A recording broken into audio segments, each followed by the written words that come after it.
Alright, so listen, I had a lot of expectations going into today's grand final. I knew there was going to be basically 3 outcomes no matter what. Either team was going to blow each other out and the series was going to be really short, or this was going to be a messy battle to the very end and the series was going to go deep. So when G2 slaughtered Spirit on all 3 maps, I certainly wasn't surprised, but it definitely wasn't the outcome I was looking for. Regardless, the Blast World Finals have concluded. The last stop before the major is in the books, and on the other side, G2 has risen above all to secure their 2nd tournament win in their last 3 events. In true G2 fashion, it's either they win it all or go out in last place, and today they rolled the dice correctly and are your champions. So let's sit down, see how we got there, and more importantly, what went wrong for Team Spirit. Before we get started, as always, make sure you guys leave a like, leave a comment down below, and subscribe to the channel if you haven't already. It helps out immensely in the YouTube algorithm, so thank you for doing it. And like I've been plugging all week, come check out our brand new community Discord, top link in the description. It's been very fun getting to chat with you guys as I've been working on the recaps throughout this tournament, and it's going to be the best place to get updates about what's going on, as well as watch parties for tournaments, maybe the major, Anyway, come check it out, top link in the description. Let's go ahead and get started with the video.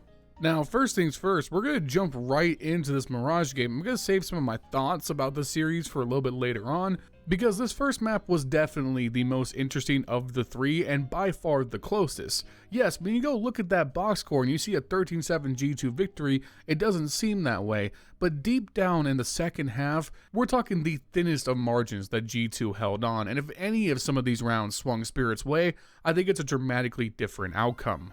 Now, as we get into this first round, let's note some key things to keep an eye on throughout the rest of the game here. It's a tie game, 7-7. m0NESY is currently sitting on 8 kills, 10 deaths, and Donk is sitting on 15 kills and 9 deaths.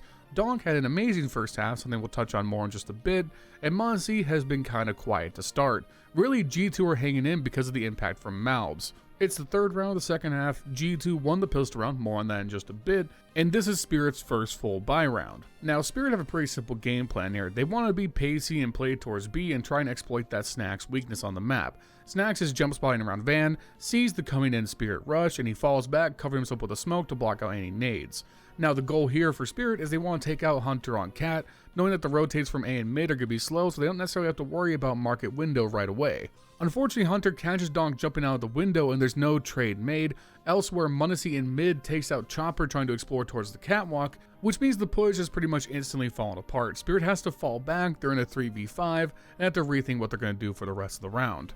The problem from here is that Spirit are stuck in an odd position. They can't push B now, it's locked down, but they don't really have the utility to rotate and try and take A without a pick going to their side. So what they're going to do instead is wait and sit and see how G2 reacts. We all know G2 are a pretty aggressive team, so it's not uncommon for them to try and push and retake space. However, G2 plays really smart. They know that Malbs is going to sit CT and spot off for any rotators. As long as they cover window, they have no reason to leave the B side. The last thing they want to do is give that up because it's the harder retake. So they're going to sit 3 people onto B, and they're going to wait for Spirit to come to them. And after a certain point, we're getting down to like 30 seconds left in the round, it's clear that Spirit are just trying to save. There's not enough money for next round, they'd rather carry these guns over, and there's been no opening given up, and G2 have found themselves the first lead of the series. In the next round, unfortunately, Spirit fall victim to 2 really bad unforced errors.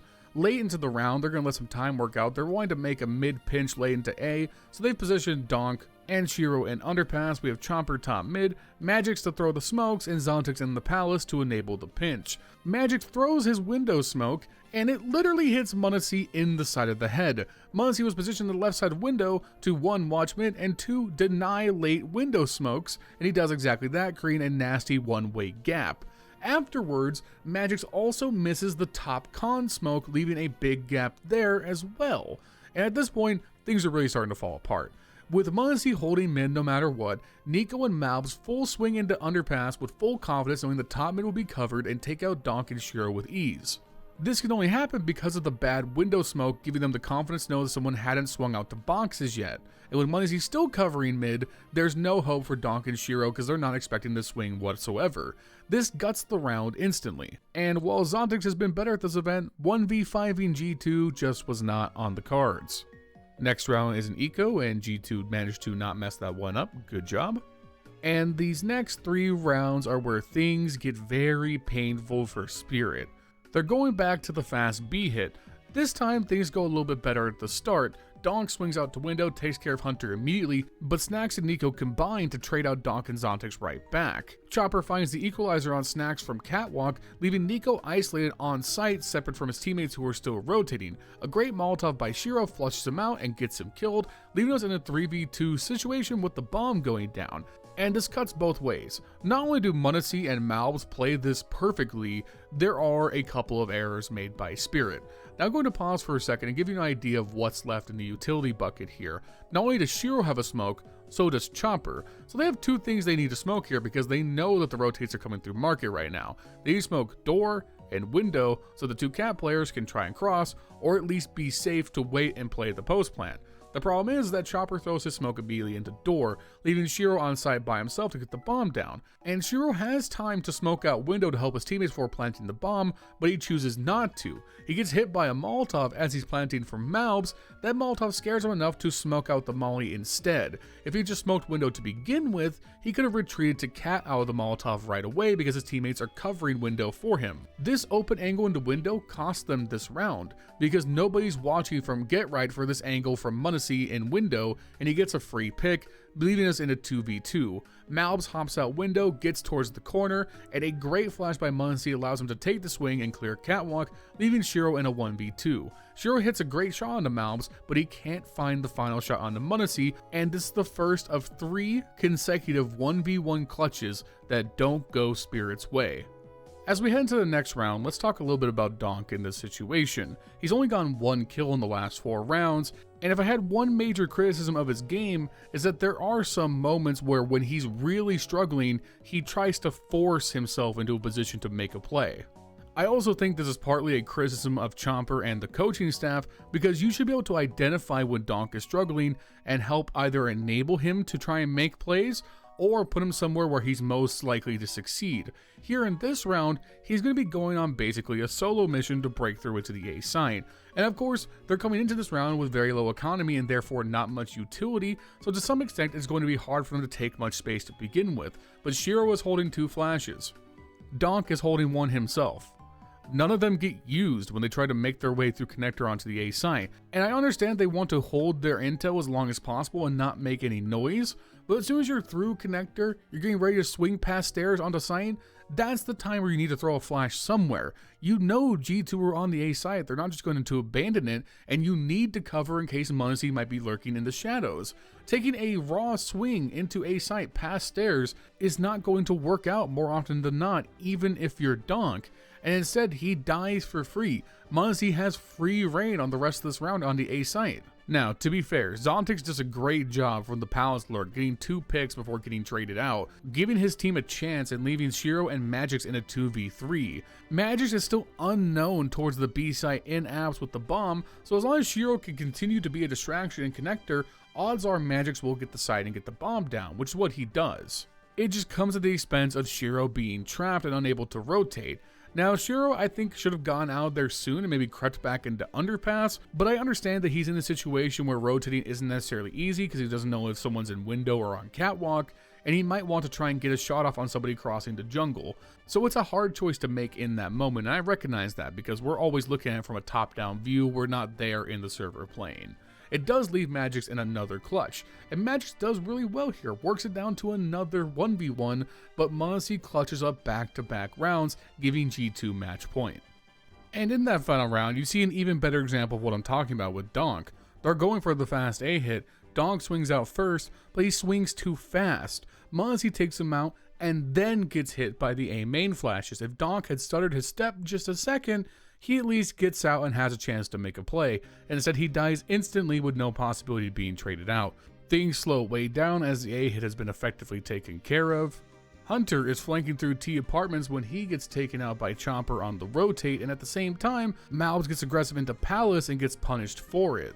But Munacy gets the equalizer on Shiro and A main, leaving us in a 3v3.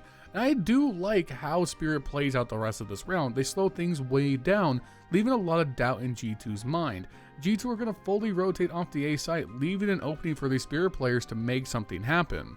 We're coming down towards the end of the round now. Muncie is posted up in jungle. The rest of the G2 players are spread out. Magix is coming through the connector, Chomper through A main, and Zontic's out of the palace.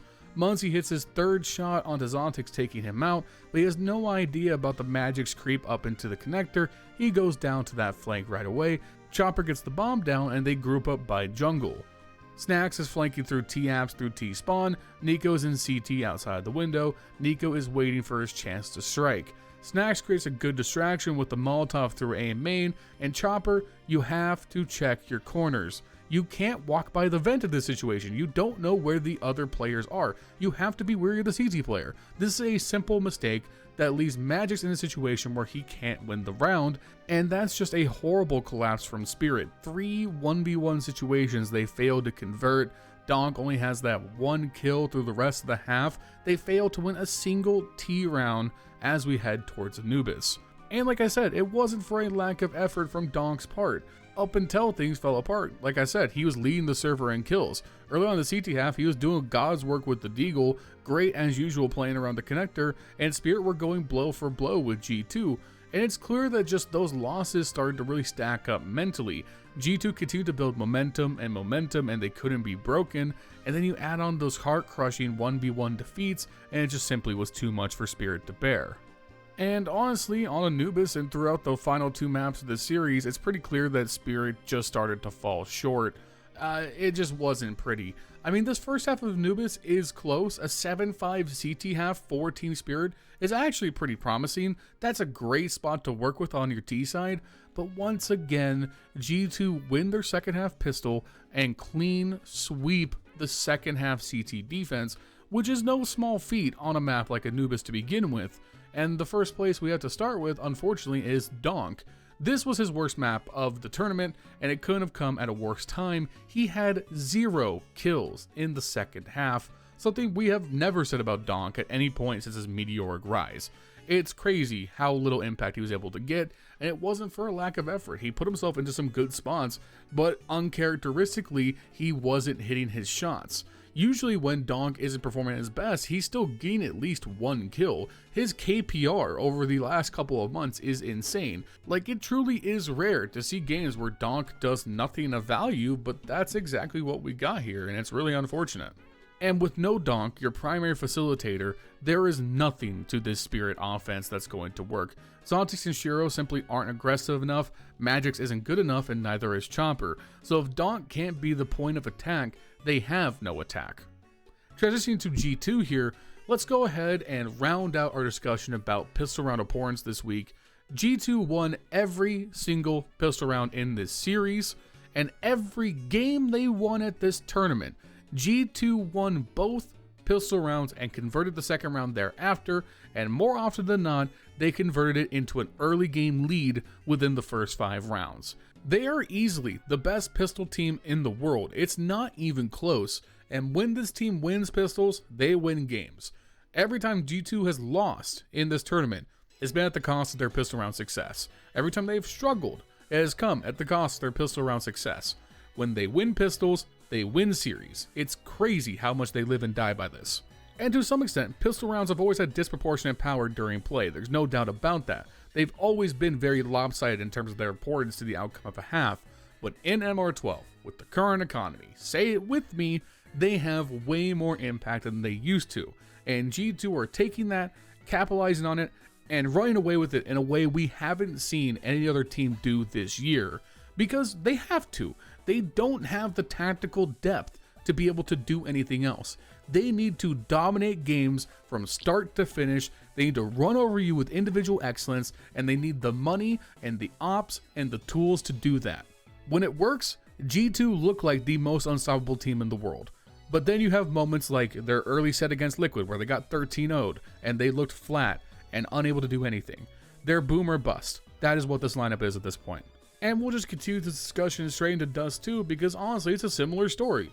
The first half, G2 win their pistol round on the T side. They turn into 6 straight rounds before Spirit can get 1 on the board. And this 3-round stretch on the CT side are the best rounds that Spirit played on the entire map. I mean, the dominance from G2 in this series can't be understated. This was a very, very good form Spirit team in this event. They were the second best team right next to G2, and G2 held them to a grand total of 3 T-side rounds over 3 maps. 3!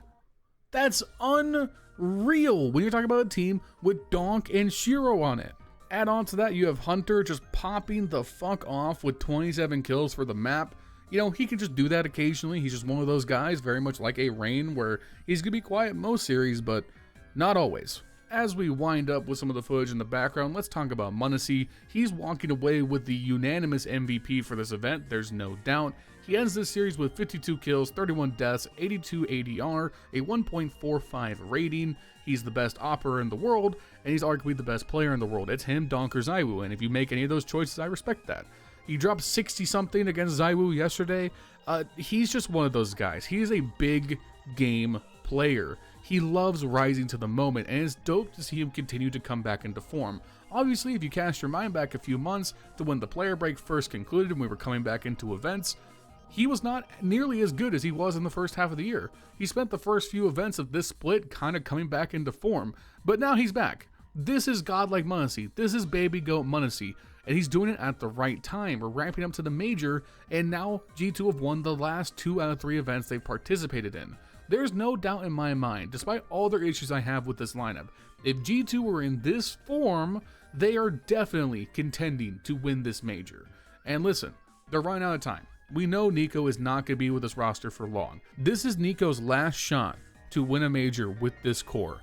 And this would be a hell of a time to do it in a new game, in a new meta, when he is starting to turn the corner in his career as he gets older. He's still Nico. He still has Nico moments, but he's finally found the sidekick in his career that he's been looking for since he first burst onto the scene over a decade ago. Munisi is right there with him, just as good as he is, if not better. And though they may not know what a set strat is, this is the best looking G2 that Nico has been on in quite a while. Anyways, that's going to be it for me, guys. Make sure you like, comment, subscribe, all that good stuff. Thank you for following me along this week. Obviously, now we're on the road to the majors. So we're going to be doing some major-related content as we build up towards the RMRs. Make sure you check the first link in the description. Come join me in the new community Discord. Come say hello. Shout out to my channel members, Justin, Jesse, Furley, Bubblesj, Dr. Cocktor, and Milan Berta. If you want to become a channel member, you can do so at the link in the description and support me directly. Thank you for doing that. Follow me on Twitch as well, and I'll see you soon at a stream or another video or in the Discord. You guys have a wonderful day. I'll see you soon. Later.